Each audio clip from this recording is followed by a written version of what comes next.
É um pouco confuso, é tenso, mas a gente precisa falar sobre isso. Fala, meu povo! Na última semana estreou o maravilhoso filme do Pantera Negra. Se você não assistiu ainda a nossa crítica aqui no canal, clica aqui no card para poder conferir. E eu vi alguns comentários nesse vídeo que me deixaram um pouquinho preocupada. Mas teve um comentário que me ajudou a construir esse vídeo e que eu vou deixar ele aqui na tela, inclusive. Obrigada, porque tem algumas pessoas que realmente vêm para acrescentar na nossa vida, né? E eu dei uma pesquisada nesse teste, no teste de Bechdel, e eu descobri tanta coisa que eu falei, cara, não é justo eu guardar essa informação só pra mim, porque considerando a quantidade de comentários sem noção que eu li sobre a representatividade no filme, eu acho que todo mundo aqui precisa ouvir um pouquinho do que acontece na indústria do cinema e das mudanças que a gente tá assistindo acontecer desde muito pouco tempo pra cá. Vamos nivelar conhecimento então. Você já ouviu falar no teste de Bechdel? Pois é, eu nunca tinha ouvido falar e pra algumas pessoas isso pode parecer até um absurdo, mas eu sou uma administradora de empresa cinéfila, entendeu? Eu não sou uma pessoa formada em cinema. Então eu nunca estudei toda essa parte técnica de cinema, não me considero crítica e nem costumo pagar de crítica de cinema. Tanto que as nossas críticas de filme aqui do canal, nem o nome crítica recebem no título, porque a gente é muito baixa bola, queridão. Baixa a bola e se coloca no seu lugar de fã, que é onde a gente senta bonitinho pra assistir o filme. E quando eu li sobre o teste de Bechdel, a minha cabeça deu algumas explodidas. Então a minha função aqui nesse vídeo é fazer com que a sua cabeça exploda junto com a minha em alguns momentos da trajetória do tal teste de Bechdel. Ah, e antes que alguém fale que não é assim que fala, é culpa do Google, porque eu não sabia se era Bechdel ou Bechdel, e aí eu pesquisei no Google, botei a menina do Google lá pra falar, e ela falou Bechdel, então é Bechdel. Até que alguém fale, Cris, não é Bechdel, é Bechdel. Bechdel. O teste de Bechdel foi criado pela cartunista Alison Bechdel em 1985. Na verdade, ela inseriu em uma tirinha dela esse teste e foi uma dica de uma amiga dela, na verdade, que se inspirou numa outra história, Um Teto Todo Seu, da autora Virginia Woolf, de 1929. Tá, mas o que é o teste de Bechdel? Para um filme ser considerado igualitário em termos de gênero, ele precisa ter pelo menos duas mulheres por pelo menos 1 minuto conversando sobre algum assunto que não seja homem, que não seja relacionamento.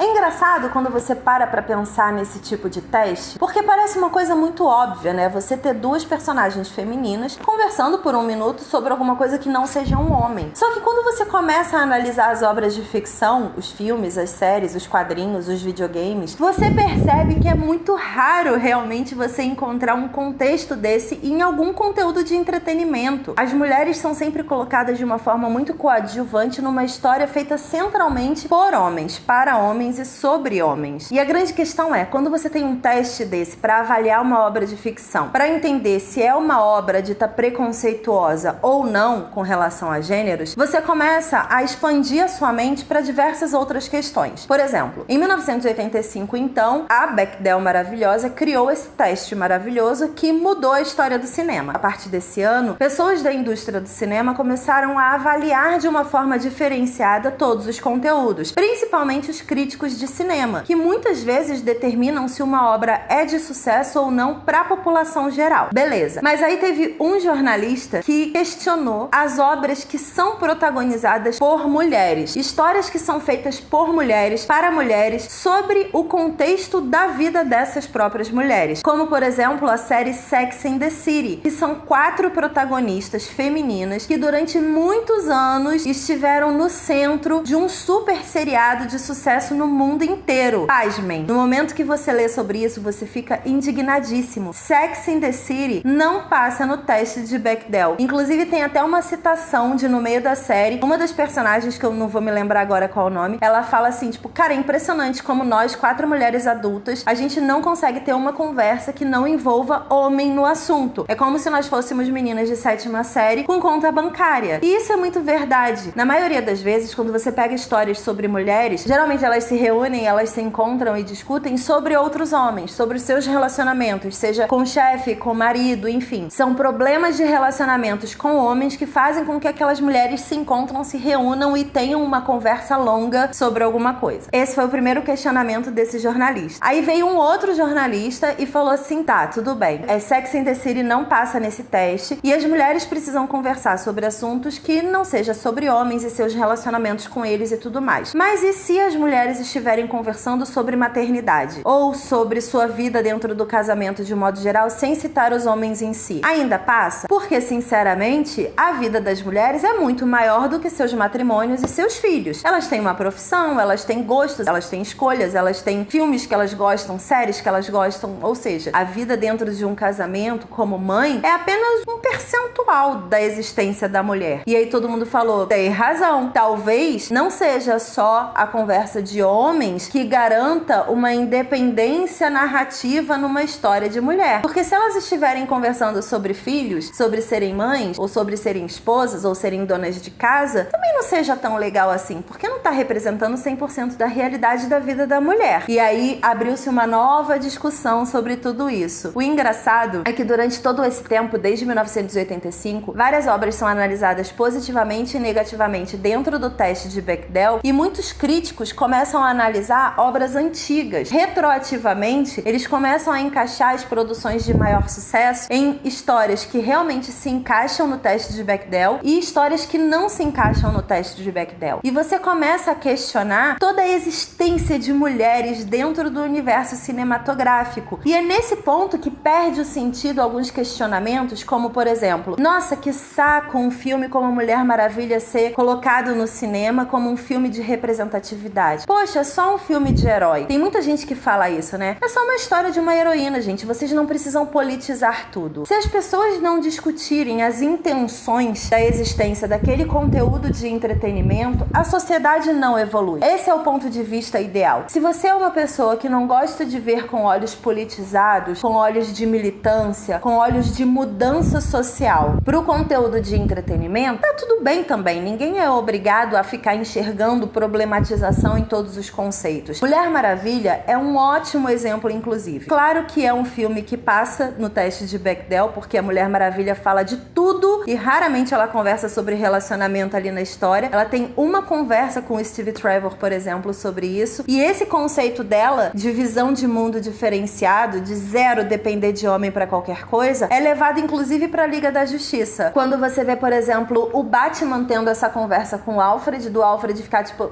você tá afim da Mulher Maravilha, e ele fala assim, não, eu só admiro a forma que ela tem de postura e tudo mais. Ele fala, tá bom, sei. Essa conversinha, que geralmente seria vista entre duas mulheres no filme, ela foi vista entre dois homens. E essa inversão é muito legal. E teve muita gente que se incomodou com essa inversão. Do tipo, gente, o Batman vai ter uma conversa mimimizenta dessa? Sim, o Batman pode ter uma conversa mimimizenta dessa, porque ele é um homem como outro qualquer, assim como duas mulheres poderiam ter essa conversa também. A construção do filme da Mulher Maravilha, que tem uma diretora mulher, que é a Patty Jenkins, que tem uma protagonista mulher, que tem um exército de mulheres, e ele é sobre qualquer coisa, menos sobre relacionamentos, esse filme, sobre uma construção familiar. A Mulher Maravilha termina o filme solteira, morando na França, trabalhando no Louvre. Então, assim, é um nível de independência muito além da maior quantidade de produção de entretenimento que existe. No momento que você vê um filme assim, você acaba questionando, será que esse filme seguiu essa linha de raciocínio e aconteceu desse jeito só porque era uma mulher dirigindo? Esse foi um dos questionamentos que foram trazidos também depois da criação do teste de Bechdel.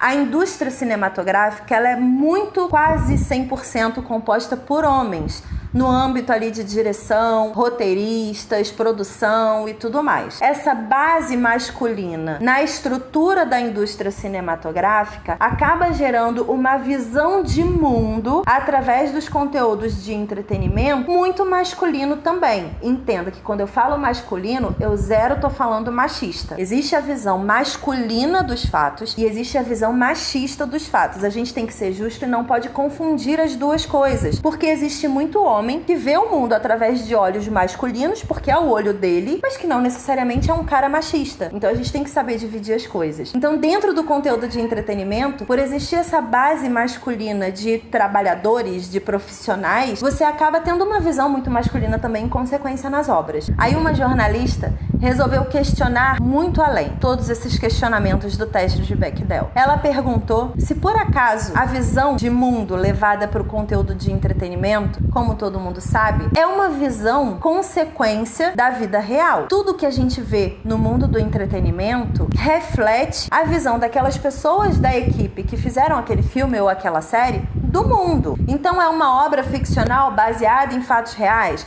Ou é uma obra puramente ficcional do que almeja-se para o futuro, do que vislumbra-se do passado, do que idealiza-se para o presente? Tem tudo isso, mas são visões de mundo, né? Pessoais daquela galera que tá ali participando da produção. E ela falou: vocês já pararam para fazer o teste de Bechdel na vida real? Porque se você fizer esse teste na vida real, você vai descobrir que nem o dia a dia da gente na vida real passa no teste de Bechdel. E aí eu tava conversando com o Panda que isso é muito verdade. Que a maioria das reuniões sociais que acontecem, por exemplo, entre amigos homens, são vários amigos do trabalho, ou são vários amigos da faculdade ou da infância que se encontram e tudo mais. Quando você vai ver dentro daquele contexto social ali de um churrasquinho, uma festinha ou um queijos e vinhos à noite em casa, as mulheres que estão ali naquele cenário, geralmente, são as esposas, as namoradas, as noivas, daqueles caras que estão ali se encontrando. Quando é o contrário, um grupo de amigas de infância resolve se encontrar pra tomar um chopp, pra tomar um vinho, pra ir no cinema, pra relembrar as histórias da infância e da adolescência. Os maridos geralmente vão junto, os noivos, os namorados, geralmente gostam de se sentar numa mesa recheada de mulheres amigas para estar ali ativamente participando da conversa. Óbvio que esse contexto pode existir, mas ele é muito menor na vida real do que a gente pode imaginar.